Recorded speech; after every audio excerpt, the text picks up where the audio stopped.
اعتماد سے دعا۔ بسم اللہ الرحمن الرحیم۔ اللہم عرفنی نفسک فإنک ان لم تعرفنی نفسک لم اعرف نبیک۔ اللہم عرفنی رسولک فإنک ان لم تعرفنی رسولک لم اعرف حجتک۔ اللہم عرفنی حجتک فإنک ان لم تعرفنی حجتک زللت عن دینی۔ یا مقلب القلوب والابصار یا مدبر اللیل والنہار یا محول الحول والاحوال حول حالنا الى احسن الحال۔ الہی اعمالنا قلیل وحاجاتنا کثیر وانت اعلم بصیر۔ رب اشرح لی صدری ویسر لی امری واحلل عقدۃ من لسانی یفقہوا قولی واجعل لی من لدنک سلطانا نصیرا۔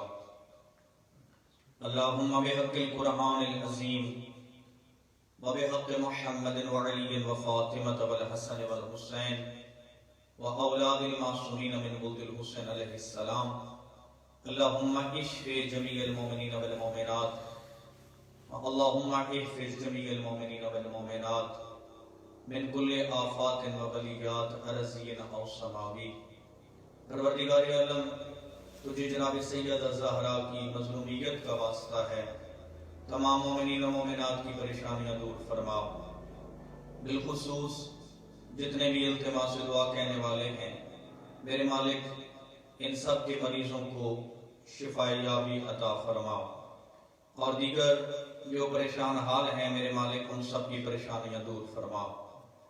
کریم اللہ، تجھے جناب امام حسین علیہ السلام کی مظلومیت کا واسطہ ہے، برادر غلام علی صاحب کو اور ان کے بیٹے حماد کو جلد از جلد صحت کاملہ عطا فرما، ان پہ رحم فرما، انہیں طول عمر عطا فرما۔ کریم اللہ، تجھے اپنی عزت عظمت اور شان کا واسطہ ہے، پوری دنیا پہ رحم فرما۔ یہ جو بیماری کی شکل میں، وائرس کی شکل میں پریشانی آئی ہوئی ہے میرے مالک، زمین کو اس سے جلد از جلد نجات عطا فرما، مومنین و مومنات کی حفاظت فرما۔ حاجی سید نظر حسین شاہ مرحوم اور ان کی اہلیہ مرحومہ رسول بی بی کو جنت میں اعلیٰ مقام عطا فرما، اور سید غلام حسین شاہ صاحب کی اہلیہ کے والدین کو جنت میں اعلیٰ مقام عطا فرما۔ برادر سید علی رضا صاحب کی والدہ کو صحت و سلامتی طول عمر عطا فرما، اس خاتون کا سایہ ان پہ قائم و دائم فرما۔ مونا سیدہ کے تمام سادات مرحومین، سید سید علی شاہ مرحوم اور ان کی تمام اولاد مرحوم کو جنت میں اعلیٰ مقام عطا فرما۔ میری اللہ، تجھے اپنی عزت کا واسطہ ہے، سید محمد علی شاہ صاحب کو اور ان کی بہنوں کو صحت و اسلام کی تعلیم میں کامیابی اور ان کے رزق بخت اقبال میں بلندی عطا فرما، والدین کو صحت و اسلام کی عطا فرما۔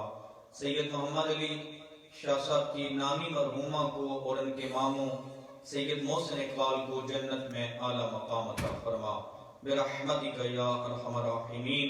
اللہم صلی علی محمد وعلی محمد وعجل فرج آل محمد۔ ماشاءاللہ ولا حول ولا قوة الا باللہ العلی العظیم۔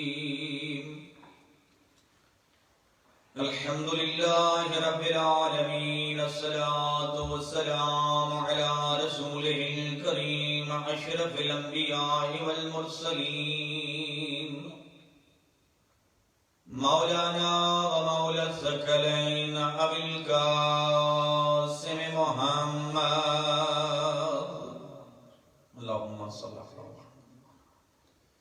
ثم الصلاة والسلام علی اخیہ ووزیرہ وابن عمہ ووارث علم الاولین والآخرین، امیر المومنین غالب علی کل غالب، امام المشارق والمغارب، زینت المسجد والمنبر، ساقی الحوض الکوثر، الذي قيل في شانه ضربة علي يوم الخندق أفضل من عبادة الثقلين، ثم الصلاة والسلام على السيدة الجليلة المعصومة الراضية المرضية البتول العذراء سيدة نساء العالمين يا مولاتي يا فاطمة أغيثني التي قالت بعد وفاة أبيها صبت علي مصائب لو أنها صبت على الأيام سرنا لياليا.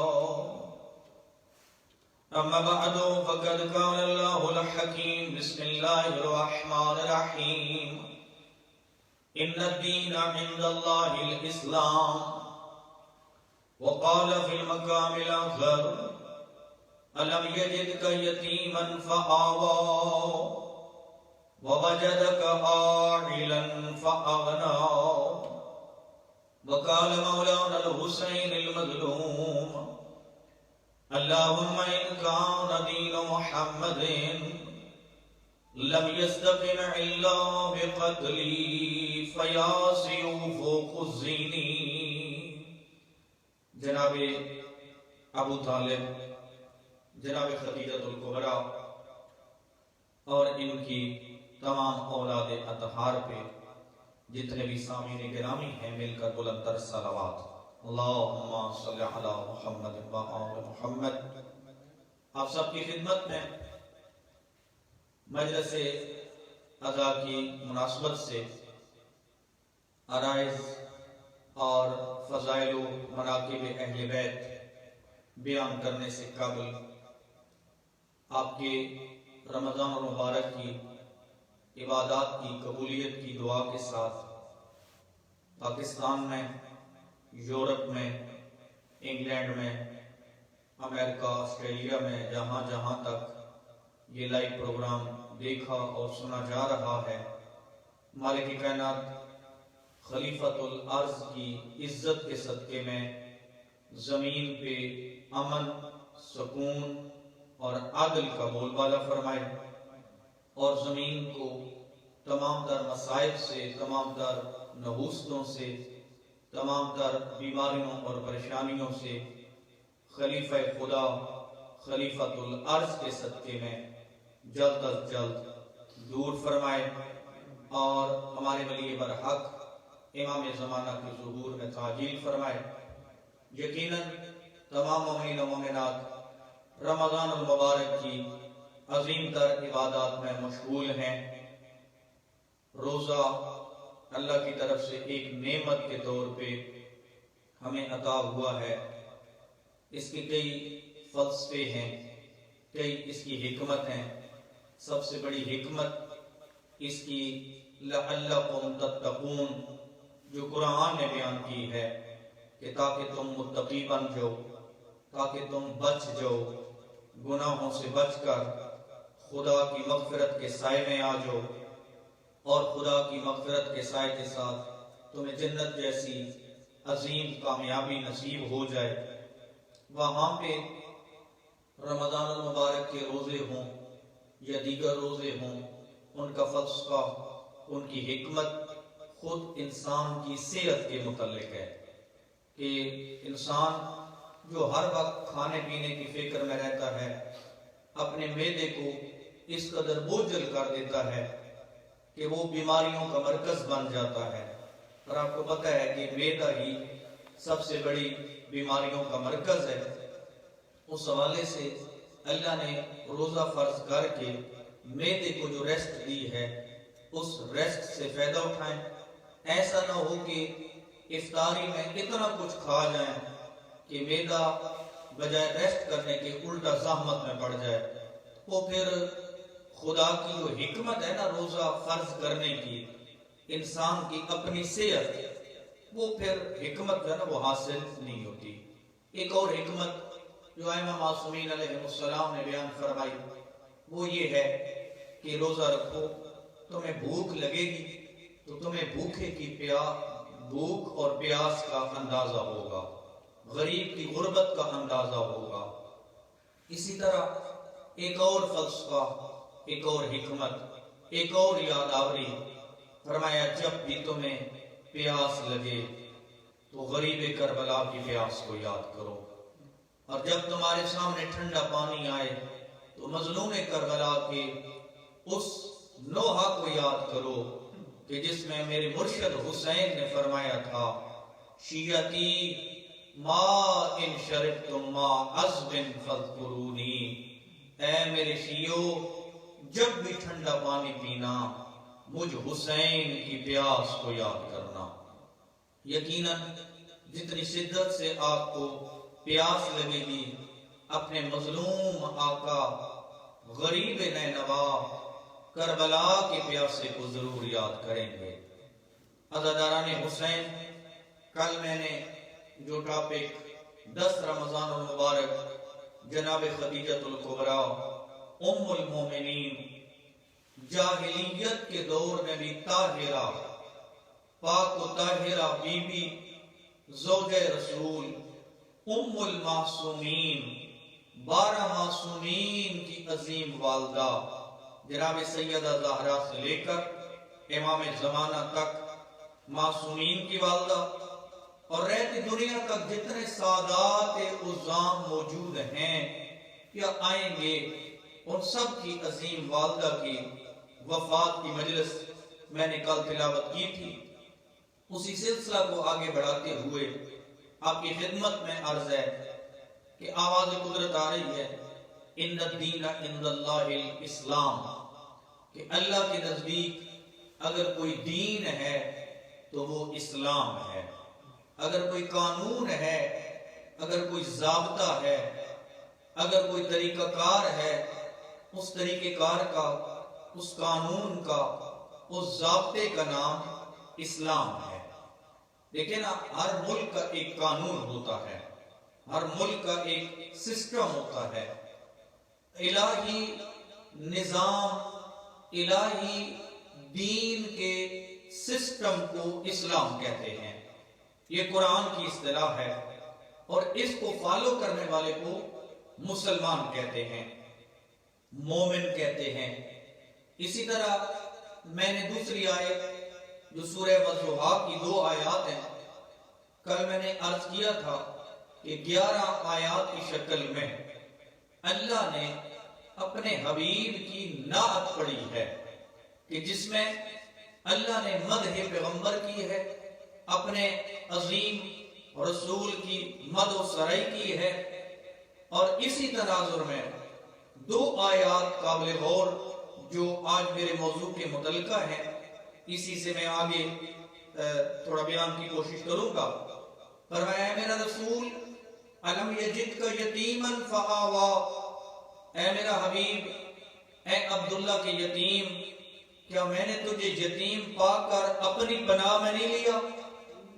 اور دوسری آیت میں آگے چل کے فرمایا ووجدک عائلا فاغنا، کیا تو بے زر نہ تھا کہ میں نے تجھے زر دے کر دنیا سے بے نیاز کر دیا، غنی کر دیا، مستغنی کر دیا۔ یاد رکھیے، میں نے کل عرض کیا تھا اللہ کبھی بھی کافر کے فعل کو اپنا فعل نہیں کہتا۔ پالا ابو طالب نے ہے، اللہ نے فرمایا میں نے پالا ہے۔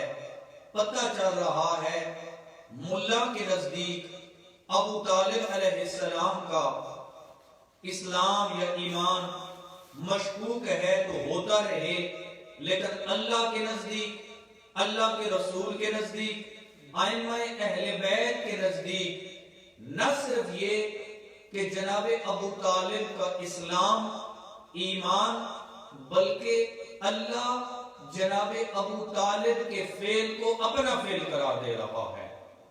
تو پھر کس قدر عظمت ہے جناب ابو طالب ولی خدا کی، کہ جو اپنے دور کے عظیم ولی ہیں، جو متولی کعبہ ہیں، جو نگہبان رسالت ہیں، جو نکاح خوان مصطفیٰ ہیں۔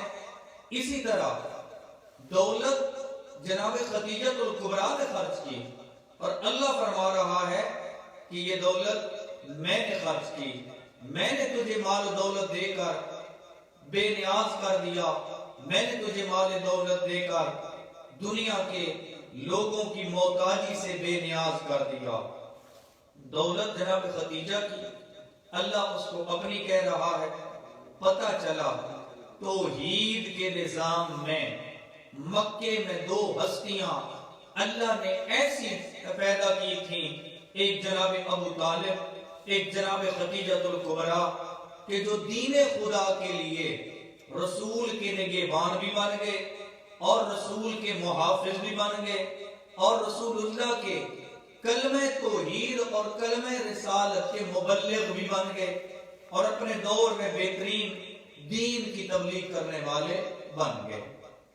یاد رکھیے، دین ہے خدا کا، سسٹم ہے خدا کا، قانون ہے خدا کا.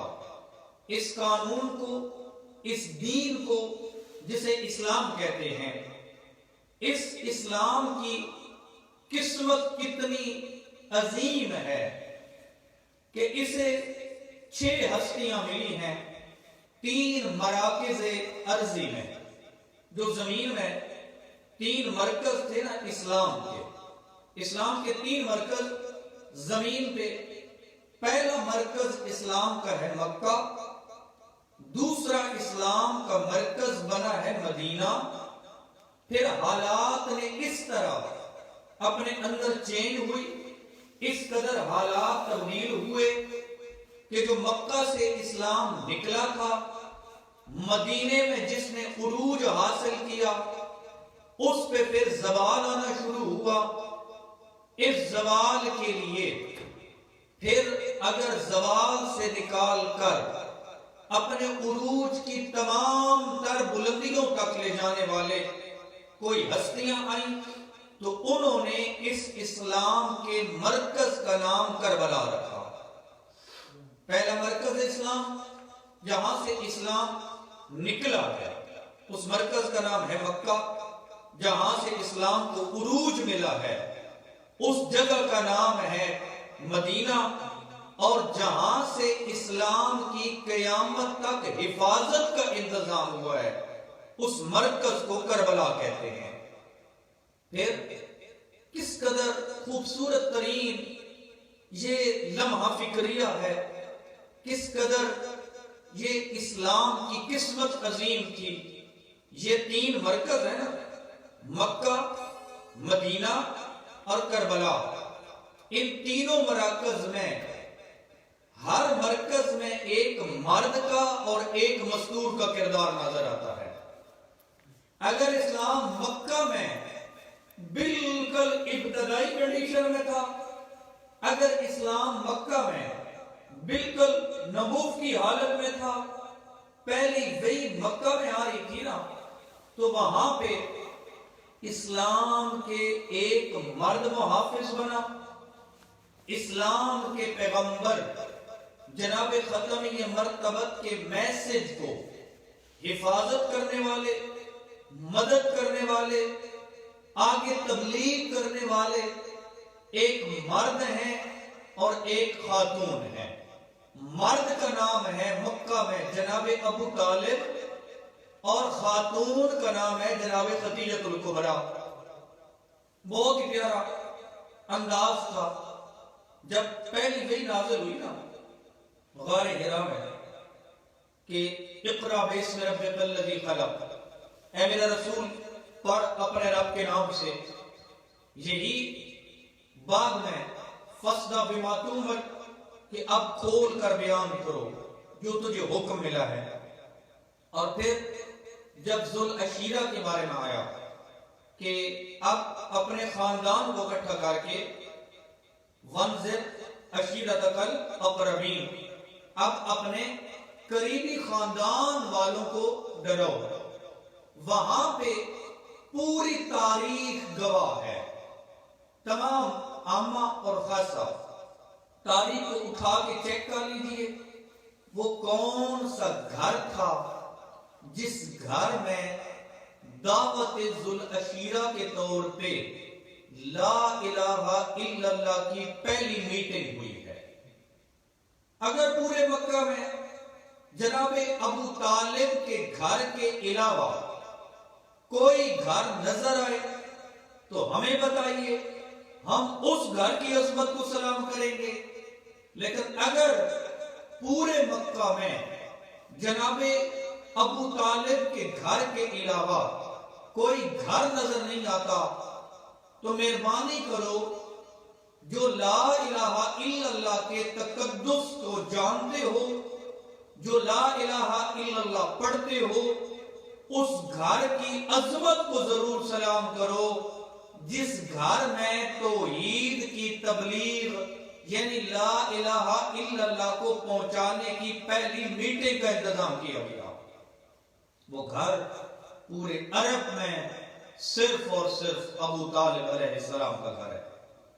اور وہ خاتون کون ہے؟ جو غار حرا میں 40 روز تک ہے ملکۃ العرب، عرب کی کوئن ہے، کوئن آف دی عرب، کتنی امیر ہے، کس قدر رئیسہ ہے، کس قدر بزنس والی ہے، لیکن عشق مصطفیٰ کی عظمت کیا تھی؟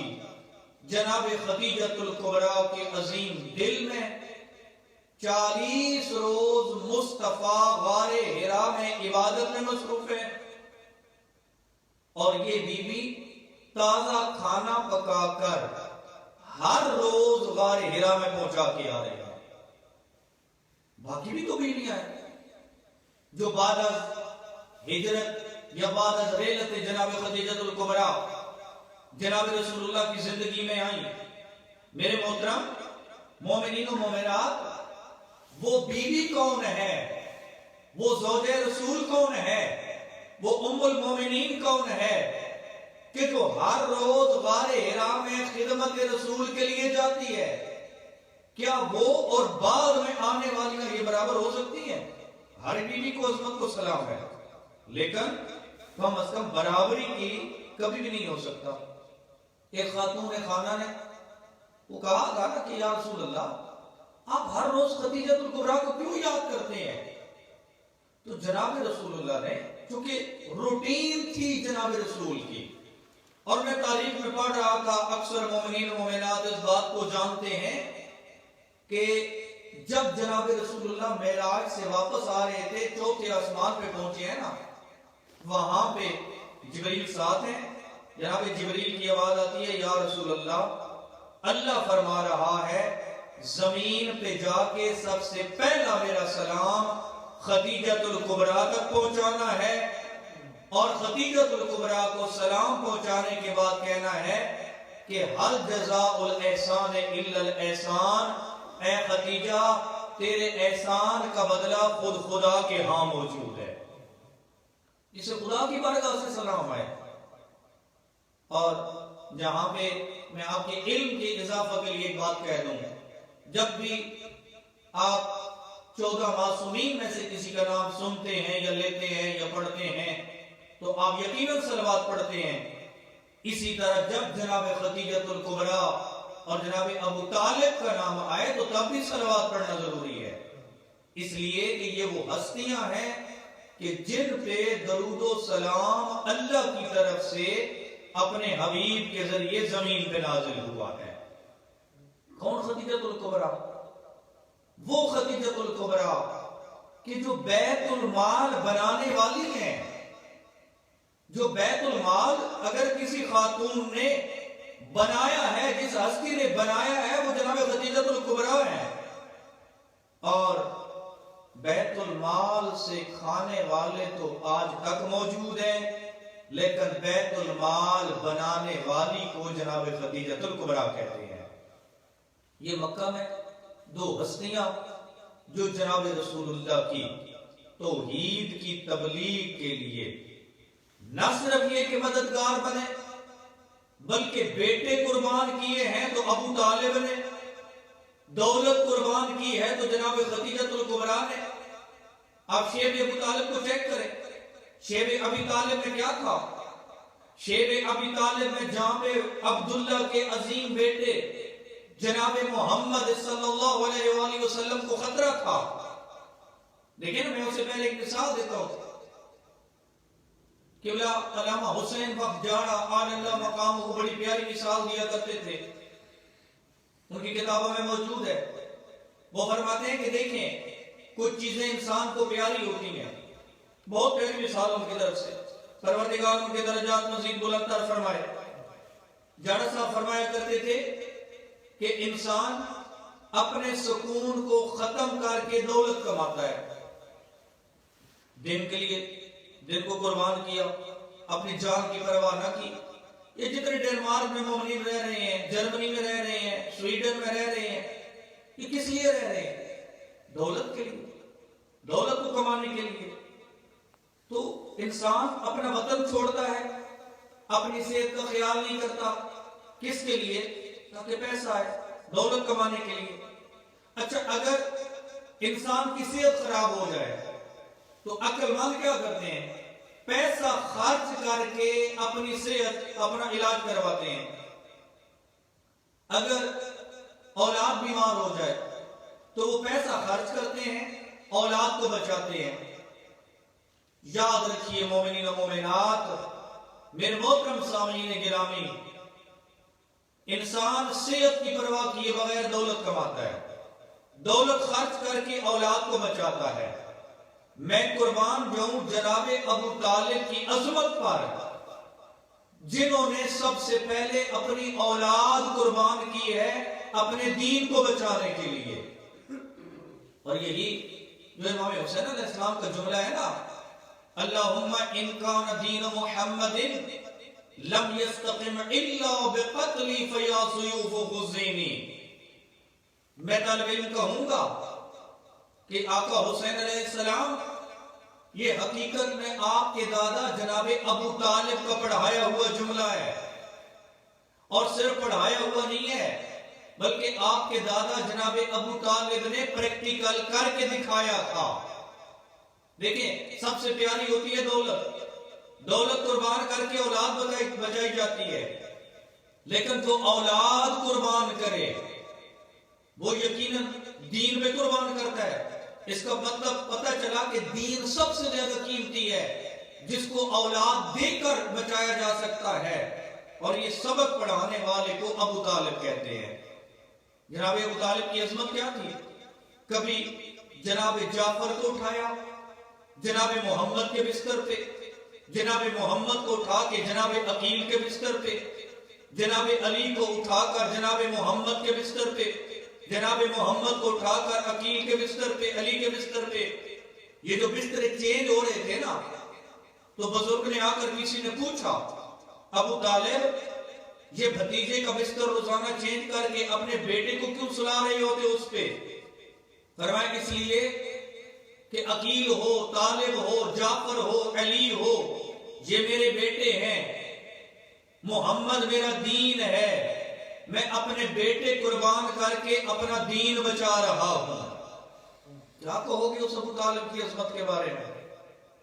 اور جناب خدیجہ الکبریٰ فرمایا، اے اللہ کے رسول، جتنی دولت ہے، جتنی بھی سونا چاندی ریشمی کپڑے، یہ جتنی بھی امپورٹ ایکسپورٹ کے لیے جتنی بھی چیزیں آ رہی ہیں جا رہی ہیں، سب کچھ قربان کر دیجئے اللہ کی راہ میں۔ اے اللہ کے رسول، مجھے آپ کی خوشنودی چاہیے اور مجھے آپ کے خدا کی خوشنودی چاہیے۔ حل جزاء الاحسان ہے الا الاحسان۔ میرے محترم، پھر اللہ نے جناب ابو طالب کو ایک بیٹا عطا کیا، اس بیٹے کا نام ہے علی ابن ابی طالب۔ ادھر جناب خدیجہ الکبریٰ کو اللہ نے ایک بیٹی عطا کی، جس بیٹی کا نام ہے جناب فاطمہ سیدۃ نساء العالمین۔ اللہم صلی علی محمد وآل محمد۔ دیکھیں کتنے خوبصورت۔ ادھر ابو طالب مکہ میں، جناب خدیجہ الکبریٰ مکہ میں۔ اسلام کے ابتدائی دور کے لیے ایک طرف جناب ابو طالب، دوسری طرف جناب خدیجہ۔ یہی اسلام مکہ سے نکل کر مدینے میں آیا، اللہ نے پھر ایک مرد اور ایک مستور کو حفاظت کے لیے، تبلیغ کے لیے جناب مصطفیٰ کو سہارے کے طور پہ عطا کر دیے۔ ایک اس مکے والی شخصیت کا بیٹا، ایک مکے والی مستور کی بیٹی، ادھر ابو طالب اور ختیجہ، ادھر علی اور سیدہ زہرا، یہی علی اور بطول، یہی علی ابن ابی طالب۔ جب میدان خندق آیا نا، میدان خندق ہو، میدان احد ہو، میدان بدر ہو یا میدان خیبر ہو، ہر ایک میں علی مولا نے اپنی جان کی پرواہ نہیں کی۔ بچایا ہے تو مصطفیٰ کو بچایا ہے، بچایا ہے تو خدا کی توحید کو بچایا ہے۔ آپ کو پتہ ہے کہ جنگ احد میں بڑے بڑے بڑے بھاگ گئے۔ اب اگر سامعین گرامی موجود ہوتے یقیناً نعرہ آتا، بہرحال مالک جلد از جلد اس ماحول کو دوبارہ آباد و شاد فرمائے۔ ہم نعرے والوں کو مس کر رہے ہیں، پروردگار عالم جلد از جلد اس بیماری کا خاتمہ فرمائے اور ہماری اجتماعی محافل و مجالس قائم ہو۔ جنگ احد میں بڑے بڑے بڑے بھاگ گئے۔ کیوں بھاگ گئے؟ بھی کیوں محمد مصطفیٰ کو چھوڑ کے بھاگے تھے؟ تو بھاگنے والے نے کیا کہا؟ بھی اعلان ہو رہا تھا، اور اعلان کرنے والا پتہ ہے کون تھا؟ شیطان، ابلیس نے جان بوجھ کے بلند آواز سے اعلان کیا جنگ احد میں اعلان کر کے ابلیس کہتا ہے محمد مارے گئے، محمد مارے گئے۔ یہ جب اعلان ہوا نا تو بڑے بڑے بڑے بھاگنے لگے، بھاگ کے بھی جب محمد ہی مارے گئے تو ہم نے جنگ کیوں کرنی ہے؟ ہم نے کرنا کیا ہے؟ علی مولا زخمی ہونے کے باوجود کھڑے رہے، مصطفیٰ کے دفاع میں، مصطفیٰ کو بچا رہے ہیں، خود زخمی بھی ہیں، زخموں کی پرواہ کیے بغیر علی مولا لڑ رہے ہیں۔ جب بھگوڑے واپس آئے نا تو جناب مصطفیٰ نے سب کے اترے ہوئے چہروں کی طرف دیکھا، اترے ہوئے چہروں کی طرف دیکھ کے کہتے ہیں کیوں بھاگ گئے تھے؟ اس وقت کہنے لگے ہمیں پتہ چلا کہ آپ شہید ہو گئے، ہم نے سمجھا کہ اب کیا کرنا۔ علی مولا سے فرماتے یا علی تو کیوں نہیں بھاگا؟ فرمایا یا رسول اللہ یہ آواز میں نے بھی سنی تھی، لیکن جب میں نے سنی نا میں نے سوچا جب میرے سردار ہی نہ رہے تو میری زندگی کا کیا فائدہ، لہذا بعد از مصطفیٰ جینے کا کوئی فائدہ نہیں ہے، لہذا میں کیوں بھاگتا۔ وہ علی جس نے اپنے زخموں کی پرواہ نہ کی، پوری زندگی گزار دی اللہ کے لیے اور اللہ کے رسول کے لیے، تو پروردگار عالم نے اچھا نعرہ حیدری کی صدا آئی ہے شاہ صاحب کی طرف سے، جی یا علی، تو انشاءاللہ گھروں میں بیٹھ کر مومنین نعرے لگا رہے ہیں اور ہر گھر امام بارگاہ بنا ہوا ہے، علی مولا کے نعرے آ رہے ہیں۔ یقیناً اور بھی جگہ پہ نعرے ہوں گے، اگرچہ لوگ کمنٹس نہیں کر رہے، بہرحال نعرے کی صدا یقیناً گھروں میں بلند ہوگی۔ پروردگار سب کو علی مولا کی عزت کے صدقے میں آباد و شاد رکھے۔ عزاداران حسین، موالیان حیدر کرار، یاد رکھیے ادھر علی محافظ توحید، محافظ رسالت، مبلغ توحید، مبلغ رسالت، محافظ رسالت بنے، ادھر سیدہ زہرا کی حالت کیا ہے؟ اس حال میں کبھی میدان میں جا کر زخمیوں کو پانی پلاتی ہیں، کبھی جا کے زخمیوں کو پٹی کرتی ہیں، کبھی علی مولا کی تلوار سے خون صاف کر کر علی مولا کے زخموں پہ پٹیاں باندھ کر علی مولا سے فرماتی ہیں یا علی تیری عظمت کو زہرا کا سلام ہے، یا علی میں تجھے حوصلہ دینے والی موجود ہوں، اس لیے کہ تو میرے بابا کا محافظ اور اللہ کی توحید کا مبلغ ہے۔ اللہ نے مدینے میں پھر جناب علی و بطول کے ذریعے دین کو عروج جو ملا، جناب رسالت مآب نے اللہ کے جو دین کو پہنچایا، اس مدینے کے زندگی میں اگر ایک مرد اور مستور کا کردار تھا تو اس کردار کو علی و بطول کہتے ہیں۔ ایک کردار مکہ میں ابو طالب علیہ السلام، اور جناب خدیجۃ الکبریٰ.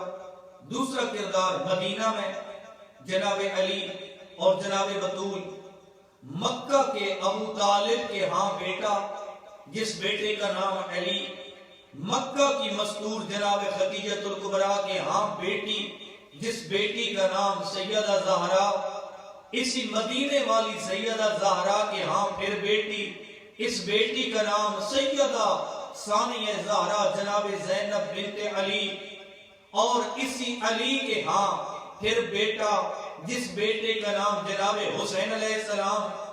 اب دین پہ وہ وقت آیا کہ جو دین 1,23,999 انبیاء نے پہنچایا تھا, جس کی حفاظت اور جس کی ختمی, جس کے خاتم ہونے کا اعلان جناب سید الانبیاء نے کیا تھا, وہی دین اللہ نے ایک موقع پہ جب تکمیل کر دیا, الیوم اکملت لکم دینکم واتممت علیکم نعمتی ورضیت لکم الاسلام دینا کہہ کر. اچھا شاہ صاحب بہت شکریہ جی, مالک آپ سب کو بھی صحت و سلامتی عطا فرمائے. جو گھروں میں بیٹھ کر دعا دے رہے ہیں, مالک آپ سب کو صحت و سلامتی عطا فرمائے. مالک ہم سب کی پریشانیاں دور فرمائے, بیماری کا خاتمہ فرمائے.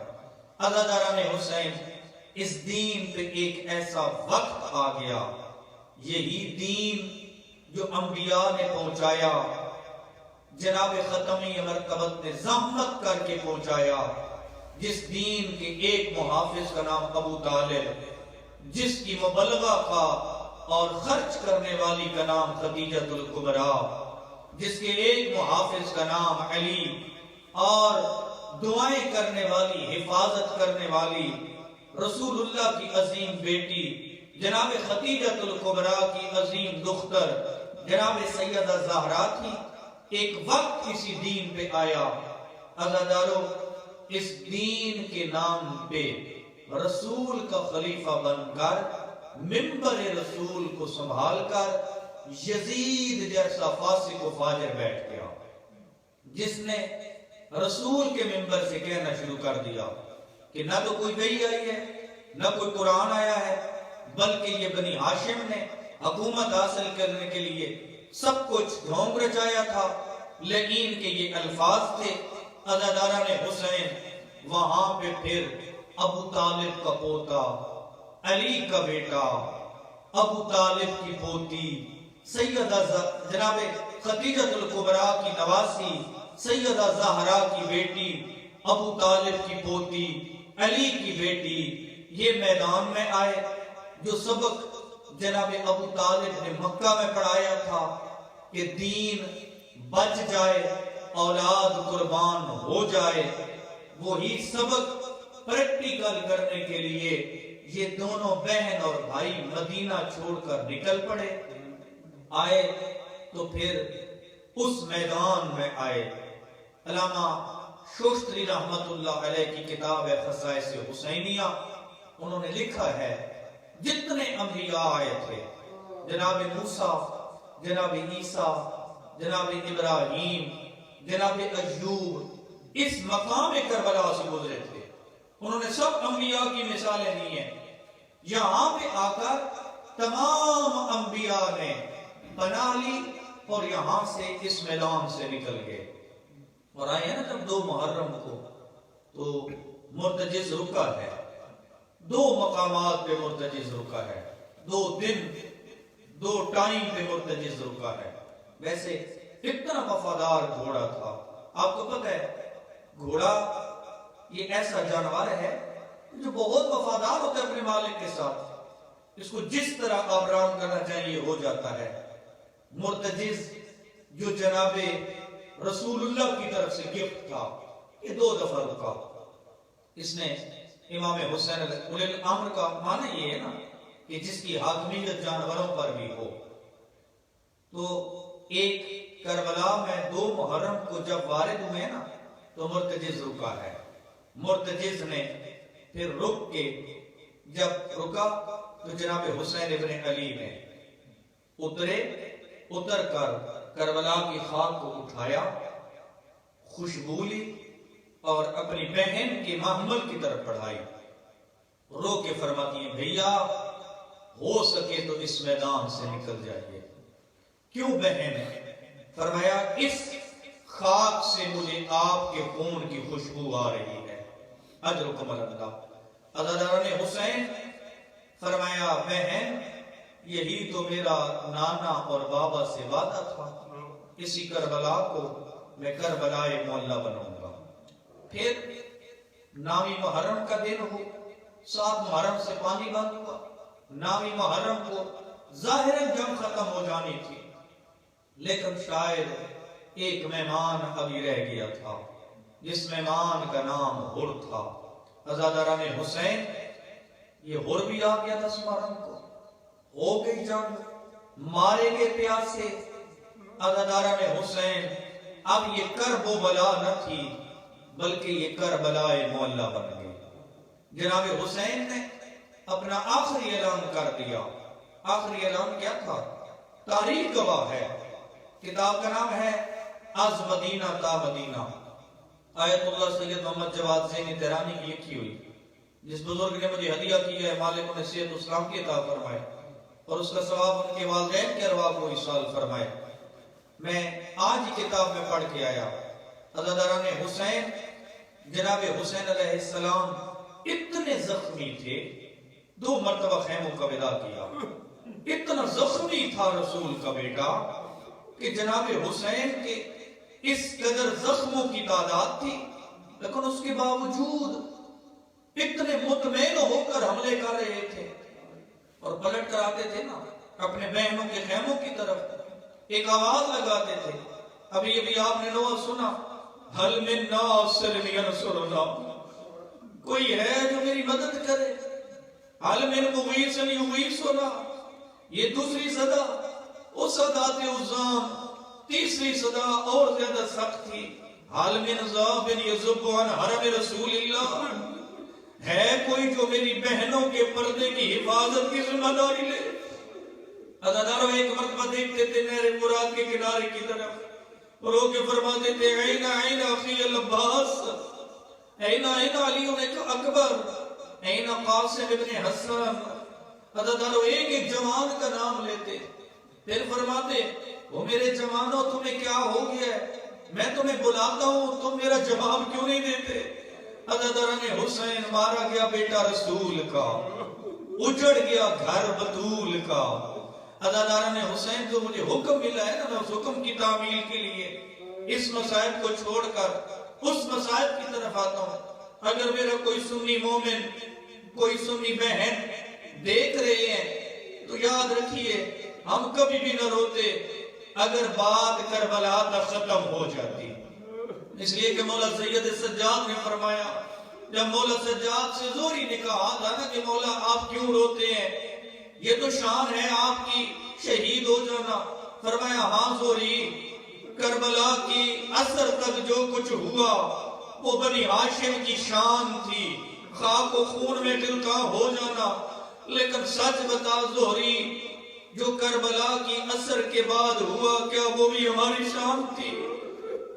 عزاداران حسین سچ بتائیے، کسی کا بھائی مر جائے تو اس کو تسلیاں دیتے ہیں یا اس کے ہاتھ پسے گردن باندھ دیتے ہیں؟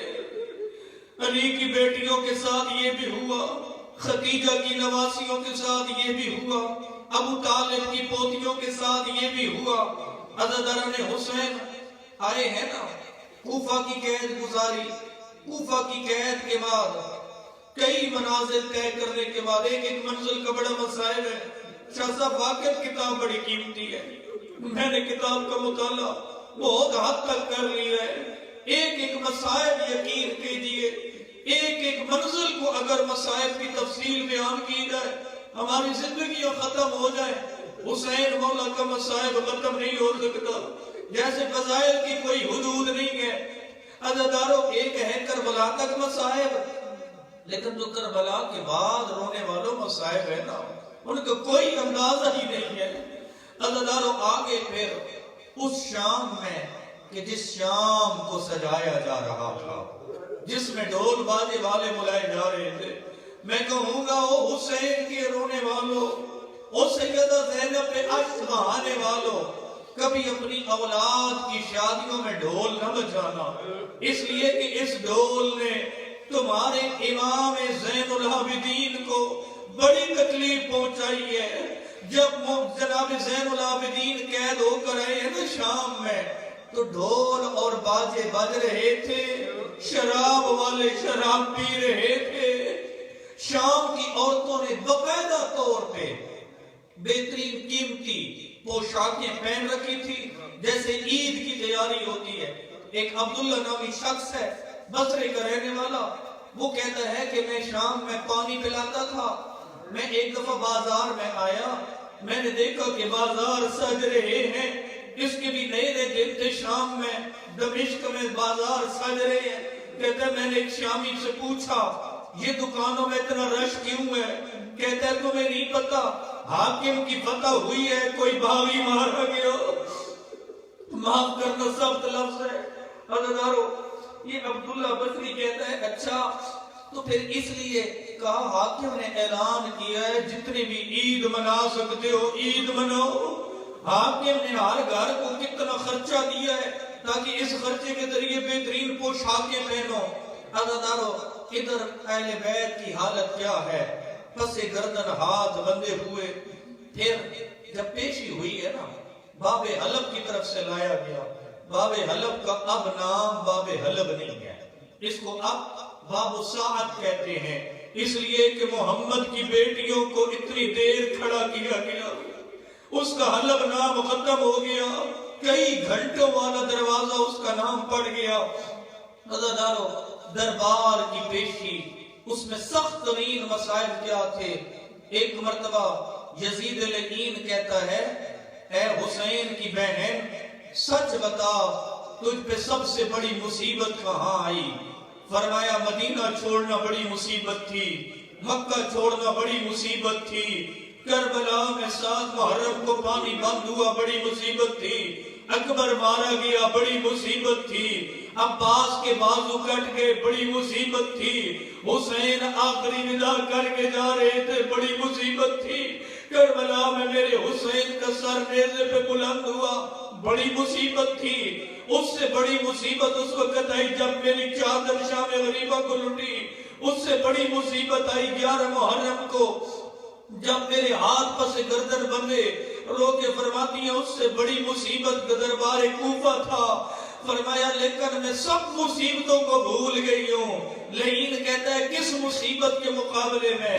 آقا ذاتی رو کے فرماتی ہیں میرے نزدیک سب سے بڑی مصیبت یہ ہے تجھ جیسے نجس سے علی کی پاک بیٹی کو بولنا پڑ رہا ہے، یہ محمد کی بیٹی پہ سب سے بڑی مصیبت ہے۔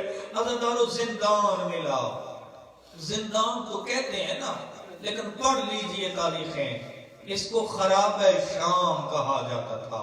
چلیے آپ نے پڑھی ہے کتاب، خرابہ کا لفظ آپ نے تحقیق کے ساتھ پڑھا ہے۔ خرابہ کا مطلب یہ تھا کہ جس کی دیواریں گرنے کے قریب تھی، جس کی دیواروں پہ چھت موجود نہیں تھا، چلیے اتنی حالت خراب تھی۔ اب جو روایت کے الفاظ ہیں اسی کتاب المدینہ سے میں یہ نقل کر رہا ہوں، اس کتاب کے الفاظ سنیے۔ حتی تقشعرت وجوہہم وتغیرت الوانہم، رونے والوں حالت کیا کی، دھوپ اور گرمی کی وجہ سے سیدانیوں کے چہروں کی جلد جھلس گئی تھی۔ وَإِقْتَعَرَّتْ أَجْفَانُهُمْ، ان کے رنگ تبدیل ہو گئے تھے۔ وَأُصِيبَتْ لَهُمُهُمْ، شدت گریہ کی وجہ سے آنکھیں زخمی ہو گئی تھی۔ عزیزان حسین اتنے کمزور جسم ہو گئے تھے علی کی بیٹیوں کے کہ جناب امام زین العابدین ایک مرتبہ اپنی پھپھی کے قریب بیٹھ کے آقا ذاتی نماز پڑھ رہی تھی خرابہ شام میں۔ آقا فرماتے ہیں پھپھی اماں شریعت سے آپ آ گئے، فرمایا کھانا اتنا کم آتا ہے میں حسین کے یتیموں میں تقسیم کر دیتی ہوں۔ عزیزان تاریخ کے لفظ ہے، آیت اللہ سید جواد زینی تہرانی نے لکھے لا طعام لہم کھانا کھا سکتا تھا، نہ کوئی پانی کا بھی ہوتا تھا، لا فراش ولا سراج، نہ کوئی بچھانے کے لیے فرش تھا، نہ کوئی چراغ ہوتا تھا، اور رونے والوں غربت کی حالت کیا تھی، ایک دوسرے کے ساتھ مل کر بیویاں بیٹھ جاتی تھی، کبھی سورج کی گرمی کی وجہ سے چھوٹے چھوٹے بچوں کو قریب بٹھا لیتی، اجرکم اللہ، اطاعت اور عبادت اور نماز کے بعد مستورات بچوں کو گود میں لیتی، دل خراش آواز میں نوحے پڑھتی، نوحے پڑھنے کے لیے سب قیدی جب حالت میں اکٹھے ہوتے تھے، جب دیوار کی طرف چھوٹے بچے دیکھتے تھے، رو کے فرماتے تھے اللہ جانے کس وقت دیواریں گر جائے۔ مزادارو یہ تو حالت تھی نا، ادھر جناب زین العابدین اور امام باقر کی حالت کیا ہے؟